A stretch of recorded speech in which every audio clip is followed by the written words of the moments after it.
we get this beautiful message of we all have a beast within us. We all have a totally messy side, and you may just be surprised if you accept it and are willing to let it out, right? Accepting it being the biggest part, because without acceptance, you'll let it out anyway in roundabout subconscious ways. But when you accept it, you can just let it out, knowing that you'll have control over it, knowing that it's an intrinsic part of you and it's an expression of you, and it just is just as valid as any other expression of you.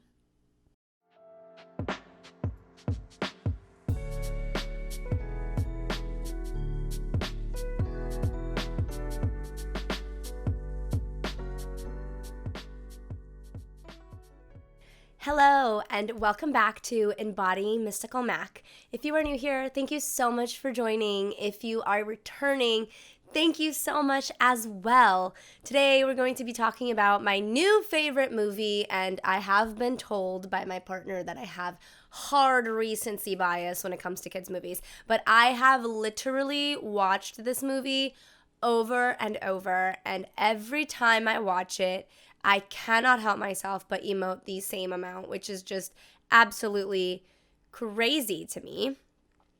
So yeah, I'm taking it as a sign. This is also just for some reason like one of the movies that has made me feel seen the most. Maybe it's because it's about an Asian American girl, or just a girl that's essentially caught between two worlds, between her Chinese family and her Canadian presence, being a teenager in Canada. And there's just so much for me to relate to, and I'm really excited to talk about Turning Red, the new Pixar movie by Domi Shi. It's absolutely adorable.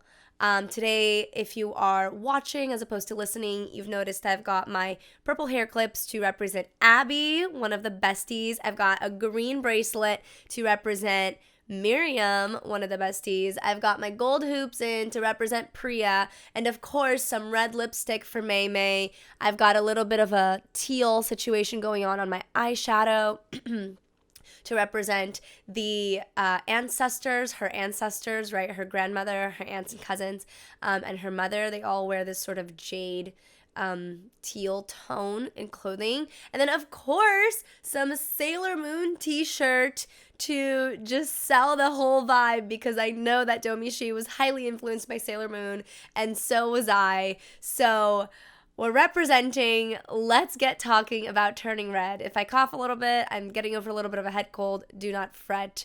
It might happen, just like it's about to happen right now. Okay.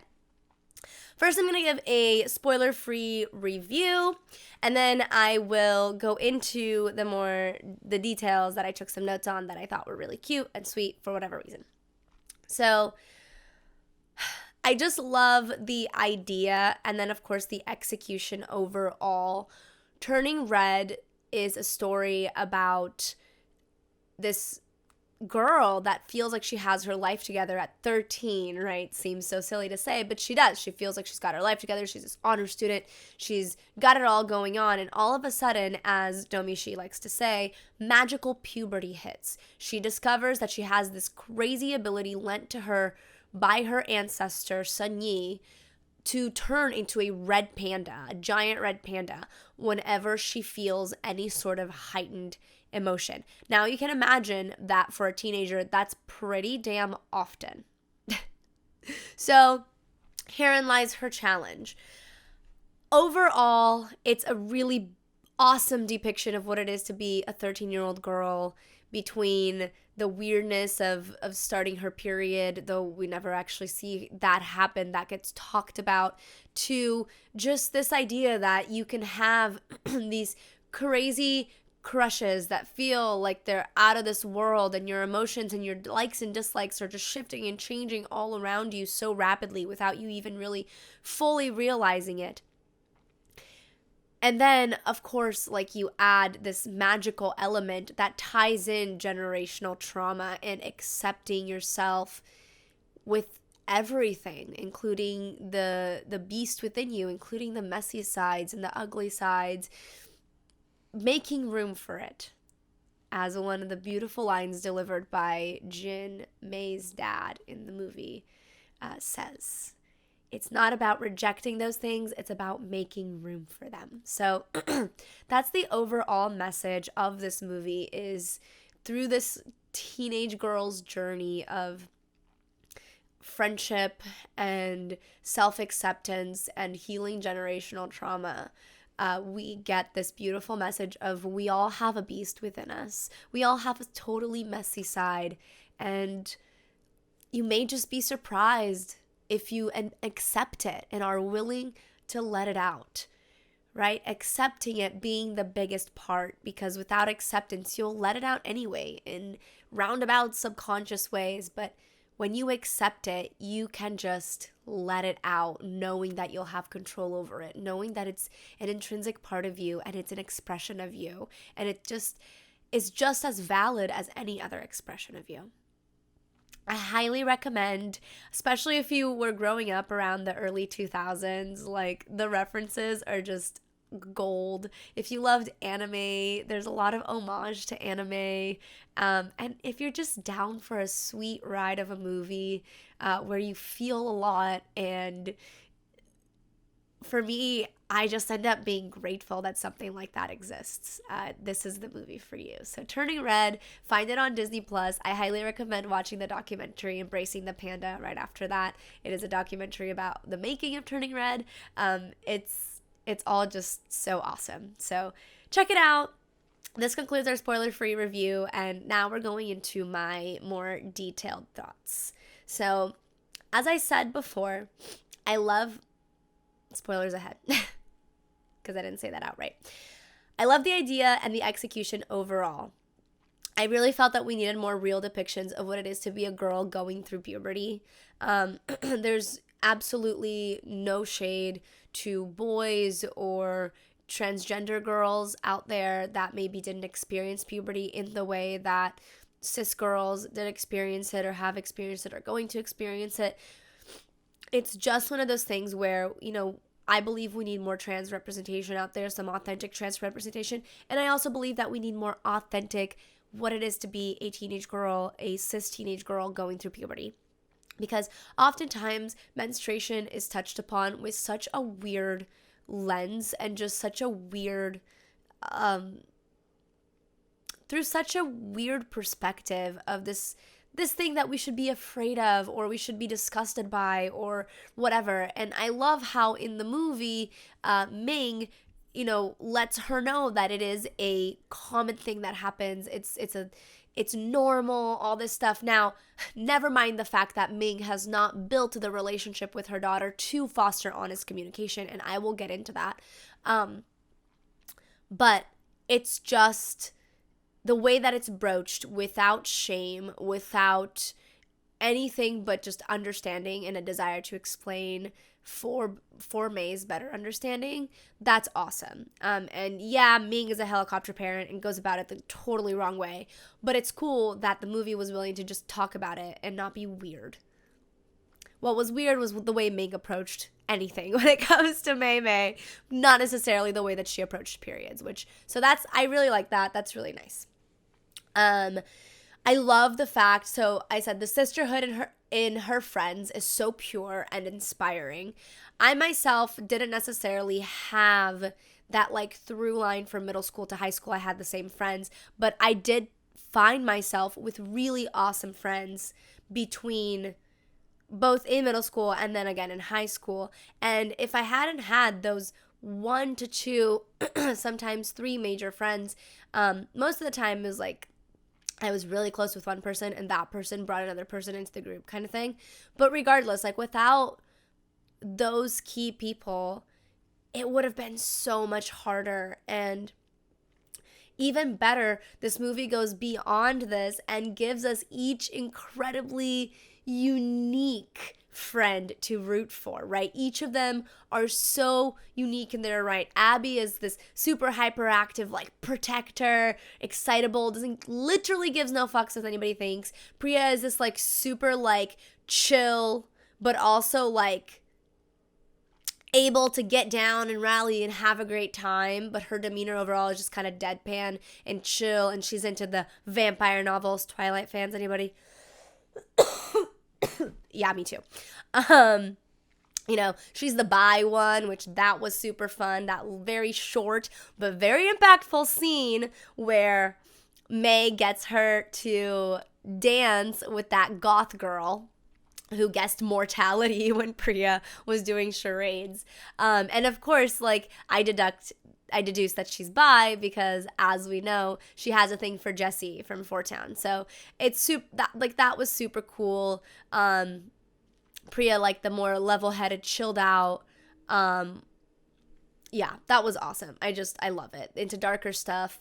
And then you have Miriam, of course, who's kind of like the glue of the group, right? She's kind of like the leader in the sense that, like, both times when May really needed help, I'm getting emotional talking about this, both times when May really, really, really needed help, right? When they first encountered her as the panda in her bedroom to tell her about Four Town, and even in the end, when she realizes that the song that the ancestors are singing is not strong enough, it's not working, she's the one who goes, shit, Four Town is right there. We need to ask them. We need to ask them to sing, because they will sing from their hearts and they will for sure light this bitch up, right? Miriam is this glue, and she's just this like sweet, they're all very caring, but Miriam kind of like takes that action. And the rest follow suit. Not to say that any of the other ones wouldn't. It just happens that Miriam tends to take that role. It's also really funny, right? Because Miriam is the one that Ming doesn't like approve of, which is so interesting because she's the only white girl out of the two, right? Abby is a Korean girl. Priya seems to be an Indian girl. And Miriam's kind of like the white girl. And maybe that has something to do with Ming's bias. I don't know. But Miriam is the one to like lead the charge in helping Mei every time. So I think that's really, really awesome how every friend is unique and all intriguing in their own right. The diversity was also really fun, not even just in the friend group, but like throughout, like in the Daisy Mart scene where Ming embarrasses Mei, like, oh my God. Whew, that's a hard one to watch. There's a girl with a hijab on. There's just throughout the movie, there's just sprinkled diversity from like types of people to different races and stuff, and that's just awesome. The boy band love is so real, so relevant, and such an intelligent thing. If you're watching the video, I just wanted to make sure there's no lipstick on my teeth. It's such a relevant thing and such a clever way to glue this friendship together. Like, bravo. The fact that the panda is released by emotion. I love this trend that Disney and Pixar both. I know that Pixar is owned by Disney, but you know, the movies are all different and whatever.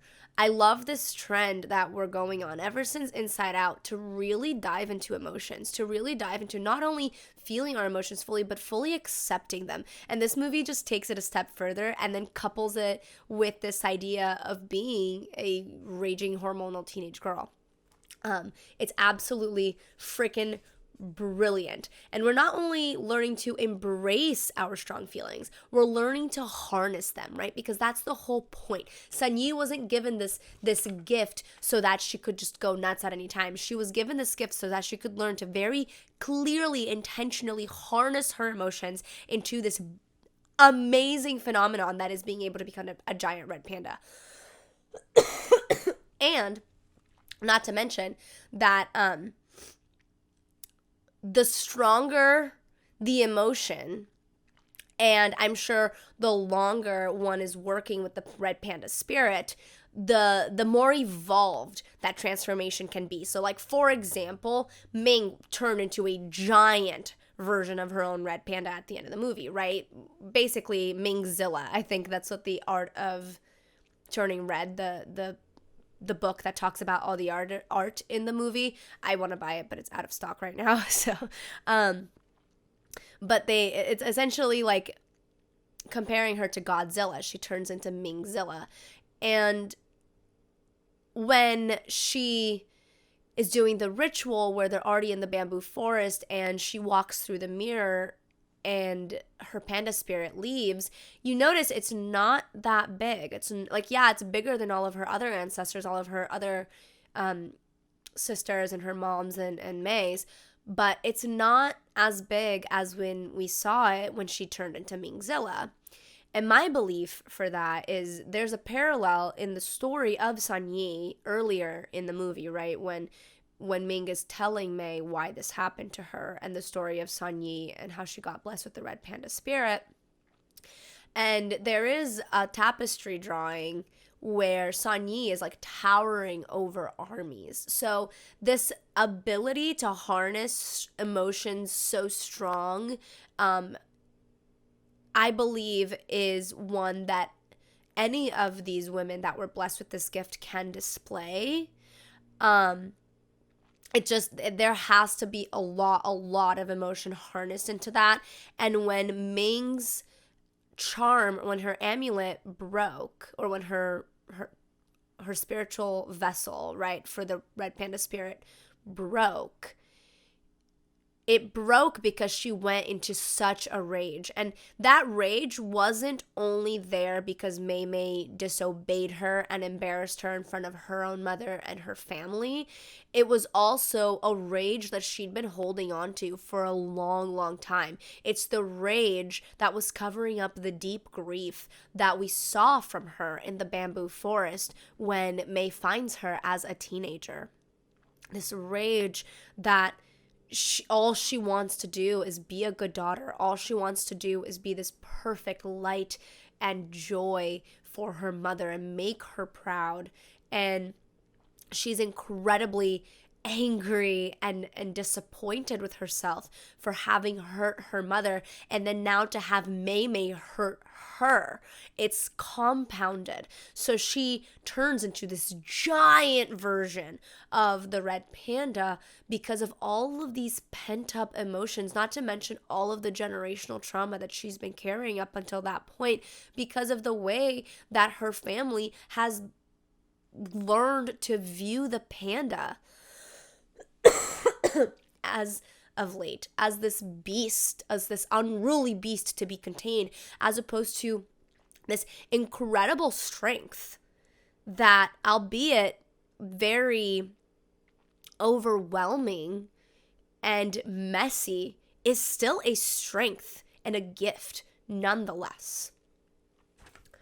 So I just wanted to touch on that because that was something that really boggled my mind. I'm like, no, Ming's panda is not always that big, but she seems to be the one that has the most repressed grief and disappointment and trauma. So that explains a lot for me. So these were kind of like my general notes for the movie, ending with the idea of, I love the fact that we're learning to harness our emotions,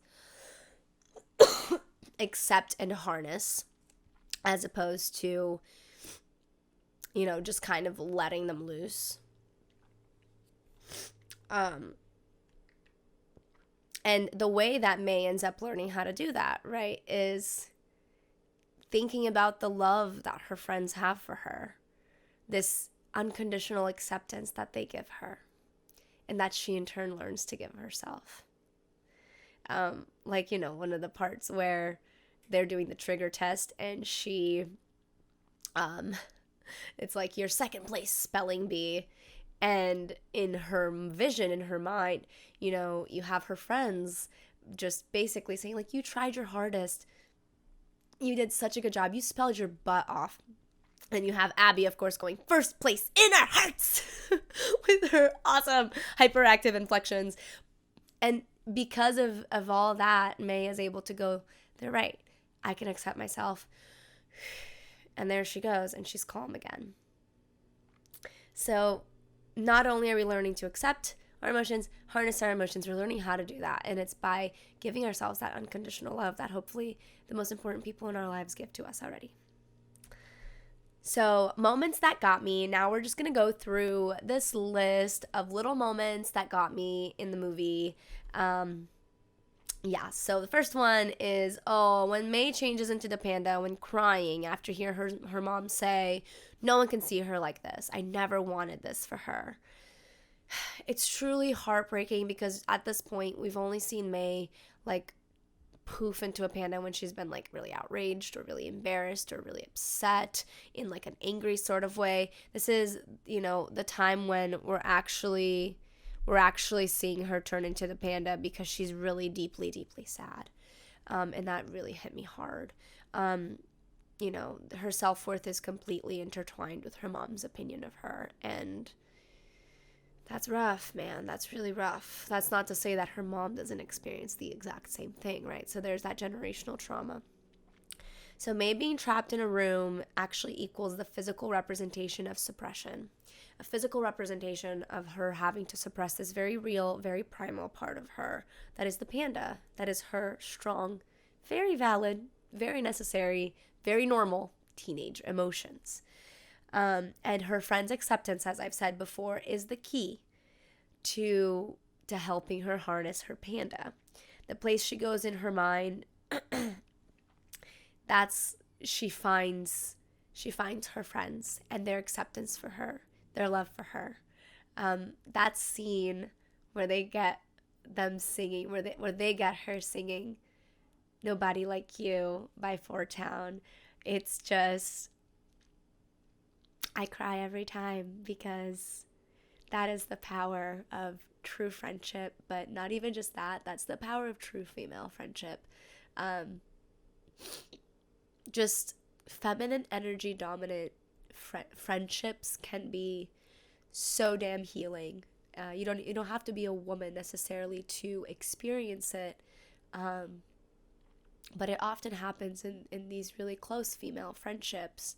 And I mean, really, it can be one of the most healing things in the world. Like, girls can be so awful and so catty and so competitive, but the flip side of that is that we can be so loyal, so fiercely there, so fiercely accepting, so fiercely loving, and there's nothing like that kind of friendship. So I love, love, love that this movie depicts this, and I love even more that the glue that holds them together is Four Town.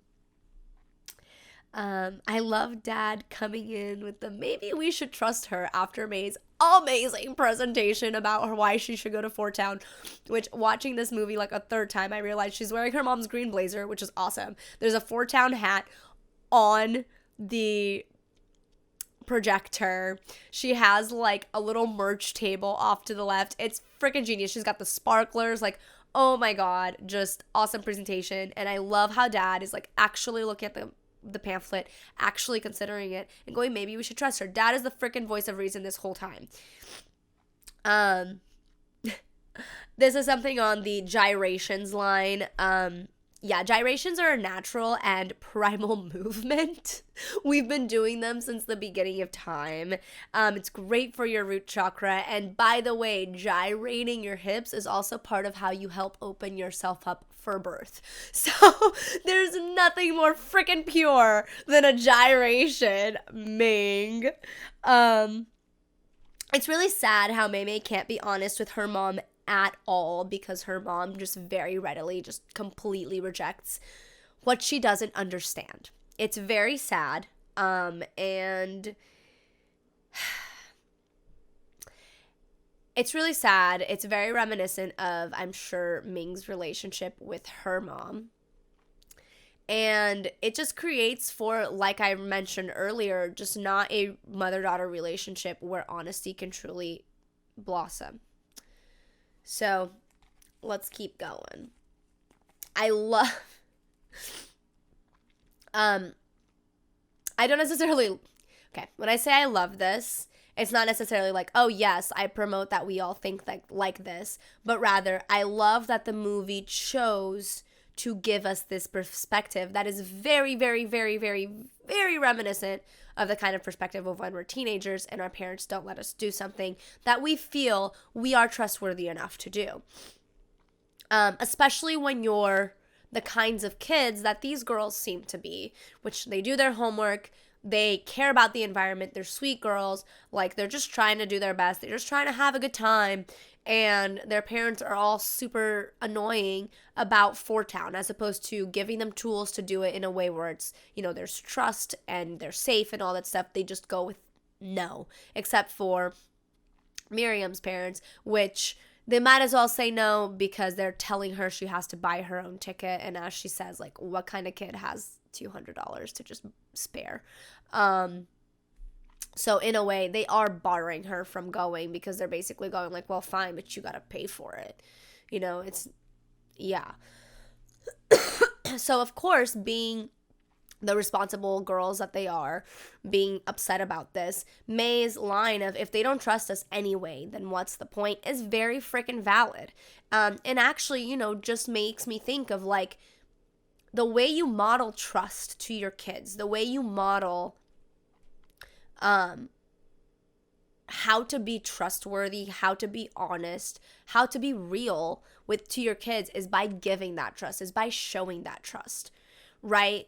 Like, is by being the parent that, says, hey, if you're at a sleepover, if you're at this concert or whatever, like, please, anything happens, let me pick you up. I don't care if you've done something that's wrong or I deem not appropriate or whatever. Like, if you are feeling a certain way, you need to get picked up. Like, I am your person. I am not going to judge you.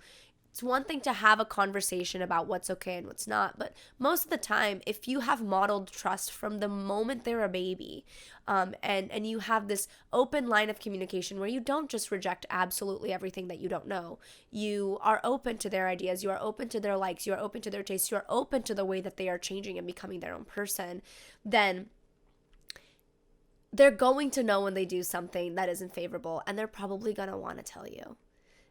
So the best you can do for your kids, and I say this being a product of parents that trusted me, really trusted me. Until this day, I have never put myself in a situation that I don't deem safe, that I don't feel okay in, that I don't feel, like, yeah, that I don't feel safe in, that I know for a fact isn't safe. I've never done that. And I credit it in large part to the fact that my parents really did trust me. They trusted the lessons that they gave me. They trusted the tools that they gave me to take care of myself, and I have. So if you want to keep your kids from getting to this rhetoric, instead of just going no, no, no, especially when they're like, getting into teenagers and getting into this area where they're of development, where they're supposed to move away from you a little bit and individualize themselves, the best way, instead of just saying no, no, no, is to go, how can we do this in a way where I feel safe and you still get to, like, I feel safe for you. I know that you'll be okay and you still get to experience this thing that you want to experience. You model trust. You work together to find a third option. No isn't your first solution all the time. Parenting tips with Mac. Okay, let's see. I love the thinking moment. That was super cute. I love how they depicted Abby as kind of being like panda addicted. Super cute. She's actually the only one that's like really sad when a panda goes away, which I think is also cute. I love the twist that the bullies end up loving the panda, and that's how they end up raising the money, is that everybody in school is just super excited about this panda, and all of a sudden May's school becomes like Panda City. Super awesome. I love that May uses her powers, not the panda, but her smarts, her presentation, her planning for their Town shakedown mission. That is freaking awesome. That scene, that montage, adorable. I love it. I loved it so much. Makes me smile. I love that excluding Tyler bit them in the ass. I love that because it just shows that no matter how much someone sucks towards you, if you have a chance to be the better person and not just retaliate, it's worthwhile, even if it doesn't feel like it. And I'm not saying that you put yourself in any line of in any situation where you're in the line of danger, or, you know, it's a person that will never not take advantage of you, will never not manipulate you, kind of thing. There are ways to be the bigger person in situations where it's not necessarily, you know, directly communicating with the people that are causing you harm in some way, shape, or form. There are ways where you can be the bigger person and not have to have that direct line of communication. But in this case, like, they didn't have to exclude him from all the panda pics, right? They could have excluded him at first and then told him, like, it was okay later. And he probably wouldn't have gotten to a point where he was blackmailing them. So just thought that was an interesting lesson, really well slipped in there. I just wrote, like, Ming, my qualms. So she never allows her husband's input, which would completely balance their parenting, leading to a happier May and a happier family, right? Jin's whole, like, maybe we should trust her. He is always seeming to notice, like, how Mei is actually doing. Meaning, you know, how she seems really upset before she's getting ready for the moon ritual and stuff. And he's the one also who says, like, red is a lucky color, and who tells her that people have all kinds of sides to them, and it's about making room for all of those sides instead of shutting them down. And he's the one who tells her that her video with her friends, like, made him laugh, that maybe she should reconsider erasing something like that. And I mean, even when he gets a word in, it's instantly rejected by Ming. So that just really bothers me. She's very blind and she's very judgmental, exactly like her mother, which I guess that shouldn't really surprise me. But, you know, sucks, but but yeah, she's pretty judgmental, a lot like her mom. Like, Miriam is a good example. Her assumptions and accusations that she was the one, like, using May and all this stuff. Her assumptions that Miriam isn't, like, a bright girl for whatever reason. She has absolutely no proof of this whatsoever. Devin, like, the fact that May's drawings, even though May said, like, Mom, this is all completely made up stuff, like, she still went hard on Devin, basically calling him the P word that I can't say, right? The adult that indulges in children kind of thing. Yeah, that's really messed up shit, like, genuinely.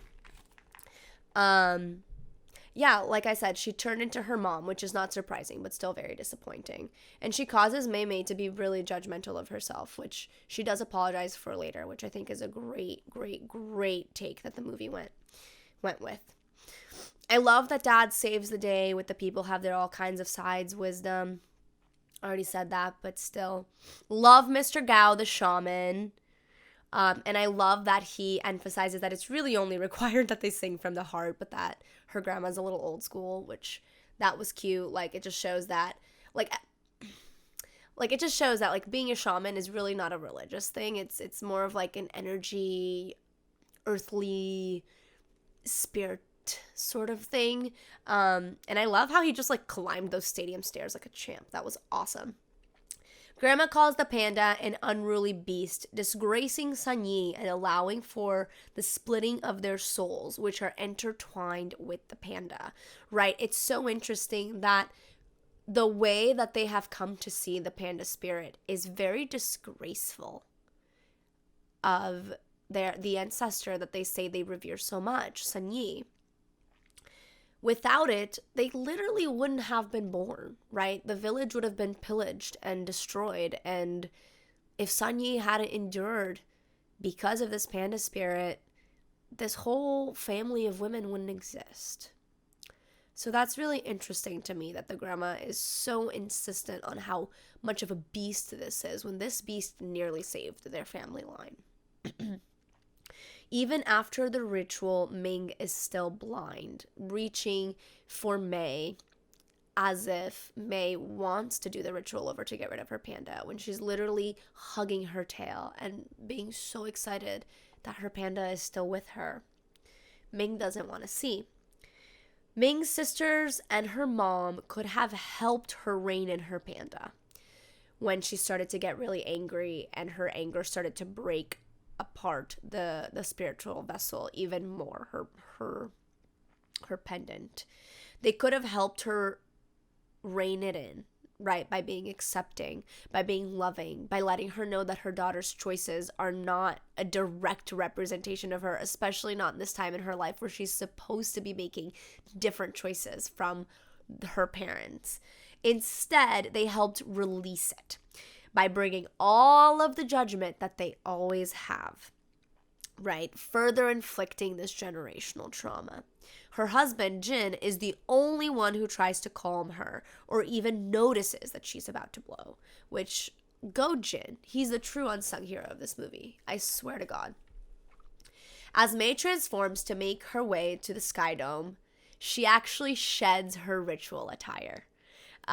Which I thought was awesome. It was just this beautiful representation of her releasing the expectations that were put upon her by her family, releasing this idea that she has to get rid of this part of herself, and truly embracing herself, panda and all. I love how Robert Jr. is the missing piece. Oh, that was so sweet, right? Like Miriam is about to just be like, well, you lost us, so whatever. And Miriam is kind of the ringleader, so the other girls would have followed along. But the second Robert Jr., the Tamagotchi, starts to chime, Priya is the first one to be like, she's been taking care of him all the time. And Abby's like, and singing him lullabies. And, you know, and basically Miriam is trying to shut them up, but really it's the cat's out of the bag. And of course she still loves Mei Mei because she's been taking care of her Tamagotchi, and that is such a real thing in that time. So I love that that is the missing piece to connect them back. And then the fact that just right after that they discover that Tyler is a Fort Townie, and now all of a sudden Tyler, this like snooty, annoying rich kid at school that was basically their enemy, is now instantly welcomed into their group. And at first he's really not into it, but then he gets into it, and it's the best. And then at the end he's part of their group now, and I love that. I love that. Turn our enemies into friends, because at the end of the day, at least in that case, those enemies, they misunderstood each other. And Fort Town brings more people together. Boy bands, baby. Woo! So Ming's destroying the Fort Town sign and saying this isn't you is May's final straw. Final straw to be like, you don't know what you're talking about. This is me. Do not destroy the things that I absolutely love. I'm 13. Deal with it, Mom. I love that. I love that. The way that they intertwined Fort Town and everything. And then the fact that May's dancing is like what makes Ming as a giant panda like start to back up and, you know, sort of shy away from just attacking. Like Ming is so appalled by twerking that she just can't deal. It's awesome. Next, so this part, right? So Mei Mei does that thing where she's like, I'm sorry, I'll never be like you, and hits Ming in the head and basically knocks her the F out, which is super impressive considering Mei is like a fraction of her mom's size at this point. And she knocks her out, meaning she knocks her out of the circle. And the second that happens, Mei just shifts. She's instantly not angry anymore. She's instantly more apologetic, and she tries to bring her mom into the circle. And the reaction shot from May's grandma, it's just, if you just watch it and you just really hone into what's happening, right? May's grandma is seeing an example be set for her that she should have taken with her daughter a long time ago. The moment that Ming lashed out and scratched her mom. Her mom should have instantly told her it was okay. Validated her feelings, asked her why she was so upset, tried to understand her, tried to bring her back in, bring her closer, as opposed to push her away. And she didn't do that. And what she's seeing is Mei Mei set an example of that. Her mom just hurt her, just destroyed something that she loved dearly, just tried to put her into this box of she needs to be like her, which are all really infuriating things. But the second that Ming needs her help, Mei is there. And Mei's grandma sees that. And what does she do? She takes action. She is the first one to shatter her spiritual vessel, let her panda spirit loose, and try to help Mei get Ming back in the circle. And even tells the rest of her family, what the hell are you guys doing? Come on, we need everybody. We are not losing Ming. And Mei leads her family by helping Ming, in turn healing generational trauma. Like, how fucking awesome. How fucking awesome is that?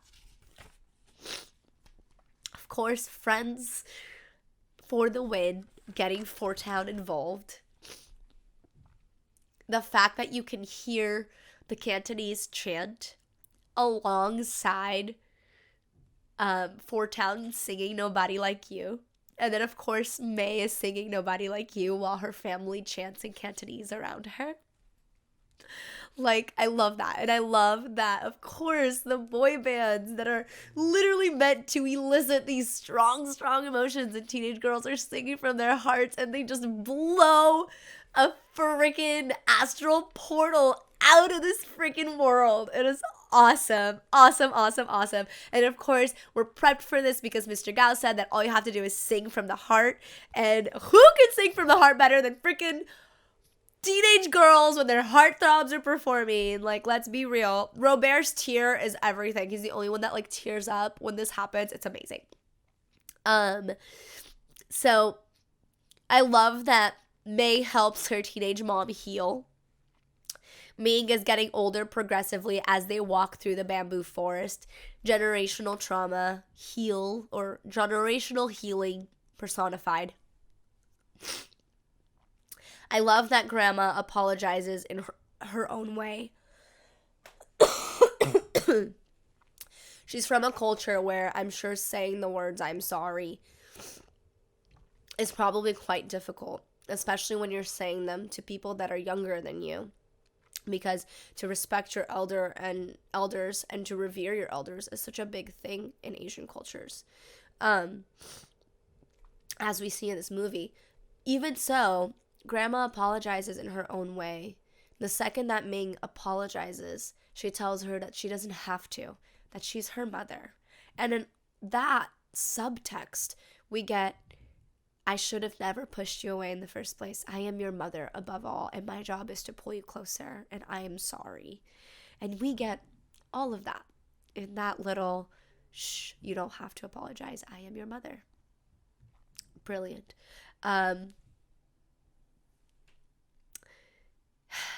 And then, of course, she says to May San Yi guide you and keep you safe, which in the subtext of that, we're learning this is the choice that you're making. I respect it.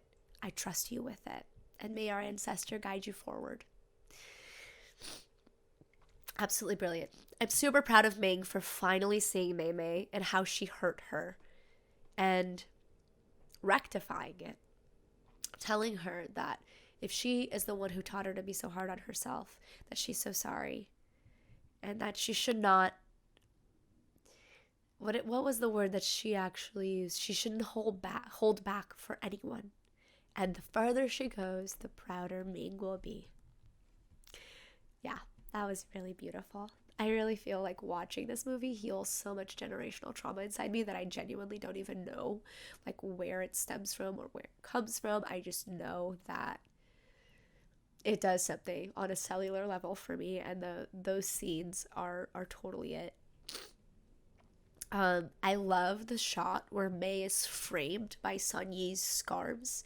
It's basically depicting her integration of her ancestors and her unifying the generations of her family from Sun Yi until now, the generations that have chosen to let go of the panda.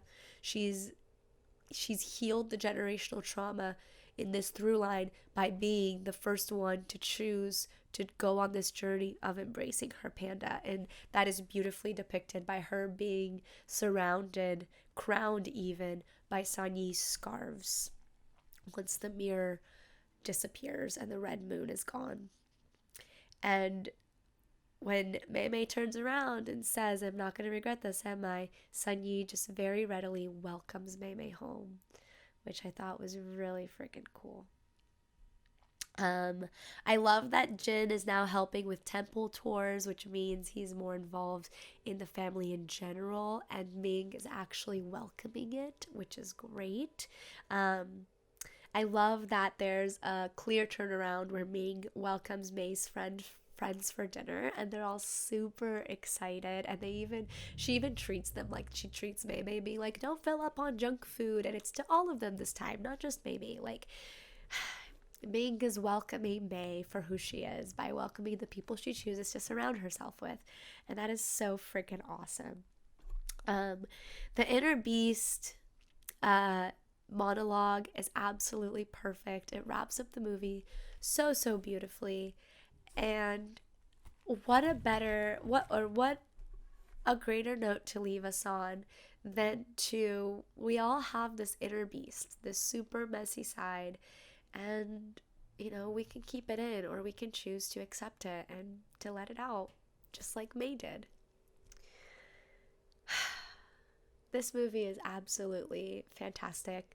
It is one of the best movies I've seen to date, but it's definitely one of the most relatable and just sweetest movies for me personally, for my own personal journey. Like I said, I feel like I heal generational trauma every time that I watch that movie.